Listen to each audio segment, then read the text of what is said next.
আসসালামু আলাইকুম এভরিওয়ান, সবাই কেমন আছো? আশা করি ভালো আছো। আমিও ভালো আছি আলহামদুলিল্লাহ। সবাইকে জানাই গুড আফটারনুন অ্যান্ড শুভ দুপুরের শুভেচ্ছা। আজকে লাঞ্চে কী রান্না করেছি সেটা দেখাচ্ছি তোমাদেরকে। এখানে কলার ঝোল করেছি, এটা হচ্ছে একদম অসুস্থ মানুষের জন্য, একদম হালকা মশলায় করেছি, দেখে কেমন লাগছে। আর এখানে করেছি ছাগলের মাথা, খাসি ছাগলের মাথা কষানো, আর করেছি ভুঁড়ি দিয়ে আর আলু দিয়ে ভাজা, এটাও ছাগলের ভুঁড়ি। আর করেছি পাঁচ তরকারি। আজকের মেনু এটাই। আমার রেসিপি কার কার ভালো লাগে অবশ্যই কমেন্ট করে বলবে, আর কার কোনটা ফেভারিট সেটাও কমেন্টে জানাবে।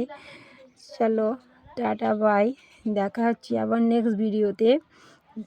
বেশি বেশি করে সবাই সাপোর্ট করো, আমিও তোমাদের পাশে আছি ইনশাল্লাহ। সবাই যথেষ্ট ভালোবাসা দিয়েছো, আরও বেশি করে সাপোর্ট করো, তোমাদেরকে আমি যথেষ্ট সাপোর্ট করি।